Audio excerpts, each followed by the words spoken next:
आज इस वीडियो में हम इस बुक की बात करेंगे। इसे रे डालियो ने लिखा है। मे बी आप रे डालियो के बारे में उतना नहीं जानते होंगे। रे डालियो अमेरिकन हेज फंड मैनेजर हैं। इन्होंने 1975 में ब्रिजवाटर कंपनी को फॉर्म किया था।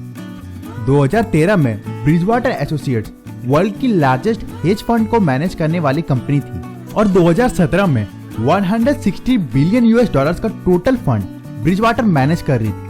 रे डालियो एक मिडिल क्लास फैमिली से आते हैं, लेकिन उनका मेडियोक्रिटी को एक्सेप्ट ना करने का जिद और अपने मिस्टेक्स और पेनफुल एक्सपीरियंसेस से सीखने का जुनून के कारण उन्होंने अपने लाइफ में काफी अचीवमेंट्स हासिल किया है। 2020 में ब्लूमबर्ग ने उन्हें वर्ल्ड 79th रिचेस्ट मैन से रैंक किया विथ नेटवर्थ ऑफ 18.7 बिलियन यूएस डॉलर्स। आपने डार्क वेब सीरीज से एडम का फेमस डायलॉग तो सुना ही होगा, what we know is a drop, what we don't know is an ocean. लेकिन अगर हम इस अननोन ओशियन में स्विम करना सीख गए तो हम भी अपने ऑडासियस गोल्स को अचीव कर पाएंगे। रे डालियो बोलते हैं कि उन्होंने अपने लाइफ में सक्सेस अपने नोन नॉलेज या स्किल के साथ डील करने से ज्यादा अननोन और वीक स्किल्स को अच्छे से डील करने से पाया है। उनके सामने जब भी कोई अननोन प्रॉब्लम आता है तो वो उसे एनालिटिकली समझ के सॉल्व करते हैं और इस तरह के प्रॉब्लम से वो प्रिंसिपल सीखते हैं।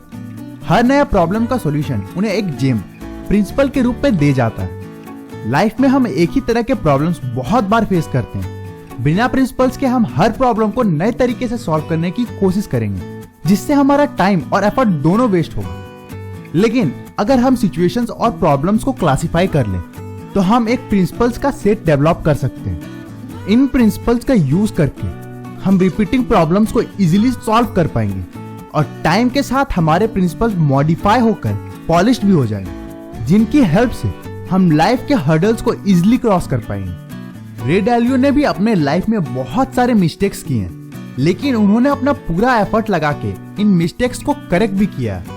उन्होंने अपने लाइफ के पेनफुल एक्सपीरियंसेस से प्रिंसिपल सीखा है और साथ ही पेनफुल प्रॉब्लम्स पे इन प्रिंसिपल्स के साथ रिफ्लेक्ट भी किया है। रे डालियो ने अपने लाइफ के कुछ इंपॉर्टेंट प्रिंसिपल्स अपनी बुक के थ्रू इस वर्ल्ड के साथ शेयर किया है। वो बोलते हैं कि उनके प्रिंसिपल्स को आंख बंद करके फॉलो करने की जरूरत नहीं है, बल्कि आप अपने कैरेक्टर और वैल्यूज के अकॉर्डिंग इन प्रिंसिपल्स को मॉडिफाई कर सकते हैं और अपने मिस्टेक्स पे रिफ्लेक्ट करके अपने लिए न्यू प्रिंसिपल्स क्रिएट कर सकते हैं। लेकिन क्योंकि रे डालियो को बहुत सारे पेनफुल प्रॉब्लम्स को सॉल्व करने का एक्सपीरियंस है और साथ ही वो इतने ज्यादा सक्सेसफुल भी हैं, तो चलिए हम उनके प्रिंसिपल्स को समझते हैं और साथ ही अपने लाइफ में एग्जीक्यूट करने की कोशिश भी करेंगे। Embrace reality and deal with it. ज्यादातर लोग किसी भी चीज को अच्छा या खराब इस बेसिस पे जज करते हैं कि वो चीज उन्हें कैसे अफेक्ट कर रही है। अपने इमोशंस को अलग रख के प्रॉपर रीजनिंग से रियलिटी को समझना और जज करना एक एफर्टफुल टास्क होता है। इसके लिए आपका ओपन माइंडेड होना बहुत जरूरी है। ओपन माइंडेड से मेरा मतलब है कि सामने वाले लोगों का ओपिनियन सुनना और अपने ईगो को साइड रख के उनकी बातों को समझना। किसी भी इंसान के पास सही डायरेक्शन में प्रोग्रेस करने के लिए एक ऑनेस्ट फीडबैक लूप का होना बहुत जरूरी होता है, जिससे उस इंसान को उसके वीकनेसेस और मिस्टेक्स का पता लग सके और ओपन माइंडनेस के साथ वो आदमी उस पे काम करके उन्हें ठीक कर सके। Dreams plus reality plus determination is equal to a successful life. Embracing and dealing with reality is very important for a successful life. Man needs difficulties. They are necessary to health. Said by Carl Jung. लेकिन फिर भी लोग intensely pen को avoid करते हैं। Karl जंग की ये बात फिजिकल बॉडी और मेंटल हेल्थ दोनों पे अप्लाई होती है। जैसे फिजिकल हेल्थ के लिए एक्सरसाइज और वेट लिफ्टिंग का पेन जरूरी है, वैसे ही मेंटल हेल्थ के लिए mental struggle, embarrassment, same working out of comfort zone का होना बहुत जरूरी है, क्योंकि pain plus reflection is equal to progress. आप जो अपने लाइफ में चैलेंजेस फेस करोगे वो आपको टेस्ट करेंगे और साथ ही आपके स्ट्रेंथ को इंक्रीज भी करेंगे। अगर आप फेल नहीं हो रहे हो तो आप अपने लिमिट्स को पुश नहीं कर रहे हो, और अगर आप अपने लिमिट्स को पुश नहीं करोगे तो आप अपने मैक्सिमम पोटेंशियल तक कभी नहीं पहुंच पाओगे। आप अपने लाइफ के किसी भी सर्कमस्टांस में सक्सीड कर जाओगे और हैप्पी भी रहोगे अगर आप कंप्लेन करना छोड़ के डिसीजंस लेने की रिस्पॉन्सिबिलिटी ले लोगे। साइकोलॉजिस्ट इसे इंटरनल लोकस ऑफ कंट्रोल बोलते हैं और बहुत सारी स्टडीज में यह पाया गया है कि जिस इंसान के पास खुद को रिस्पॉन्सिबल समझने की काबिलियत होती है वो दूसरों को आउट परफॉर्म कर जाता है।